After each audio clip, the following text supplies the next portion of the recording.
कक्षा 7 के विद्यार्थियों के लिए पूर्णांकों पर योग, व्यवकलन, गुणन के बाद आज चौथी संक्रिया की बात करते हैं, पूर्णांकों का विभाजन। समझने की कोशिश करते हैं कि पूर्णांकों का विभाजन गुणन की ठीक विपरीत संक्रिया कैसे है। बात करते हैं दो पूर्णांकों की, दोनों धनात्मक पूर्णांक हैं, 3 और 15। 3 को मैं 15 से गुणा करूंगा तो 15 तियां 45। इसका मतलब है कि अगर आप 45 में 15 का भाग देंगे तब आपको मिलेगा 3, लेकिन अगर आप 45 में 3 का भाग देंगे तब आपको मिलेगा 15। तो प्रत्येक गुणन के लिए आप दो विभाजन लिख पाएंगे।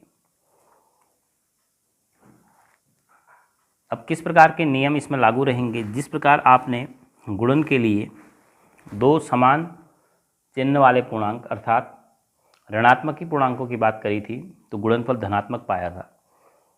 एक धनात्मक दूसरा ऋणात्मक पूर्णांक अगर आपने गुणा किया था तो गुणनफल आपने ऋणात्मक पाया था। तो यहाँ पर भी समान चिन्ह वाले पूर्णांक होंगे, अगर हम उनका विभाजन करेंगे तो धनात्मक हमें मिलेगा उत्तर, और अगर विपरीत चिन्ह वाले पूर्णांक होंगे उनको हम एक दूसरे को विभाजित करेंगे तो जो आपका भागफल आएगा वो ऋणात्मक आएगा।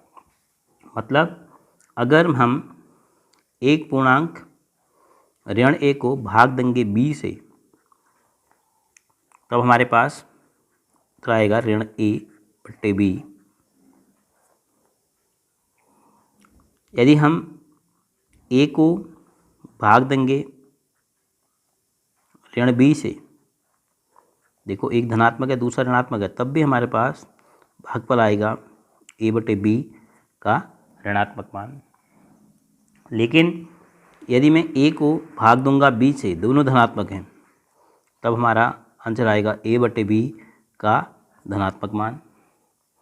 और यदि हम ऋण a को भाग देंगे ऋण b से, अर्थात दोनों पूर्णांक ऋणात्मक हैं, जिसमें भाग दिया जा रहा है जिससे भाग दिया जा रहा है, तब भी उत्तर आएगा a बटे b का धनात्मक मान। अर्थात गुणन वाले ही नियम लागू रहेंगे। समान चिन्ह वाले पूर्णांकों का हम विभाजन करेंगे तो भागफल धनात्मक, विपरीत चिन्ह वाले पूर्णांकों का हम विभाजन करेंगे तो भागफल ऋणात्मक प्राप्त होगा।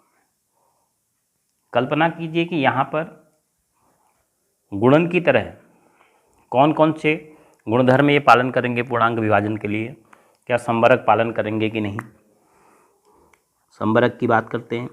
संबरक आप जानते थे, किसी भी प्रक्रिया के तहत, किसी भी संक्रिया के तहत दो पूर्णांकों का विभाजन अगर हम करें तो पूर्णांक ही आना चाहिए, तब हम कहेंगे कि पूर्णांक जो हैं विभाजन के लिए समृद्ध हैं। लेकिन जब आप 4 में भाग देंगे 2 का तो पाएंगे 2 पूर्णांक आया, और इसी 4 में माना आप भाग देंगे 3 का, तब आपके पास क्या आएगा? 1 दशमलव कुछ आएगा। तो पूर्णांक नहीं आएगा, ये पूर्णांक नहीं है। 1.33 करके आएगा तो ये पूर्णांक नहीं है। तो अगर आपने एक भी ऐसा उदाहरण पेश कर दिया कि दो पूर्णांकों का विभाजन एक पूर्णांक नहीं आया, तो इसका मतलब पूर्णांक विभाजन के अंतर्गत समृद्ध नहीं है। ऐसे ही पूर्णांकों के लिए क्रम विनिमय लागू भी नहीं होता है विभाजन में।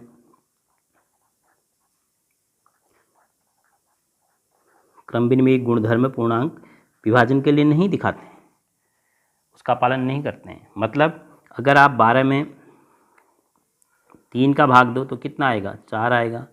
लेकिन क्या 3 में 12 का भाग देने पर भी 4 आएगा? नहीं आएगा 4। तो इसका मतलब है कि पूर्णांक विभाजन संक्रिया के लिए भी क्रम विनिमय नियम का पालन नहीं करेंगे। जब क्रम विनिमय नहीं कर रहे हैं तो साहचर्य नियम का पालन नहीं करेंगे।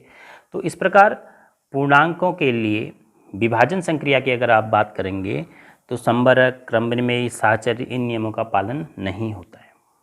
एक दो महत्वपूर्ण बातें हमें जो याद रखनी है पूर्णांकों के विभाजन के लिए। नंबर 1 है, किसी भी पूर्णांक को 1 से भाग देने पर वही पूर्णांक प्राप्त होगा। अगर आप किसी भी पूर्णांक को 1 से भाग देंगे तो आपको पूर्णांक वही प्राप्त होगा। यह सभी पूर्णांकों के लिए लागू है। और इसके बाद किसी भी पूर्णांक को अगर उसी पूर्णांक से भाग देते हैं, आपको 1 प्राप्त होगा, लेकिन यह शून्य के लिए लागू नहीं है।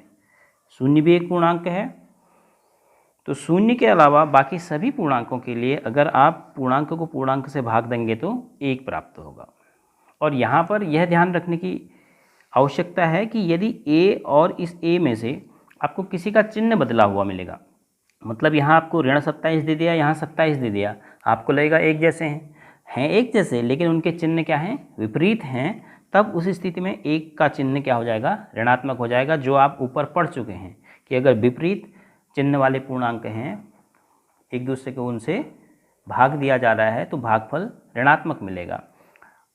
इस नियम का ये ध्यान रखना है कि अगर कहीं पर आपको शून्य भागा शून्य दिया है बराबर 1 नहीं रखेंगे, इसलिए आपको बताया है कि a भागा a बराबर 1 होगा सभी पूर्णांकों के लिए सिवाय 0 के, यानी शून्य के अलावा सभी प्रकार के पूर्णांकों के लिए a बट्टा a बराबर 1 होगा।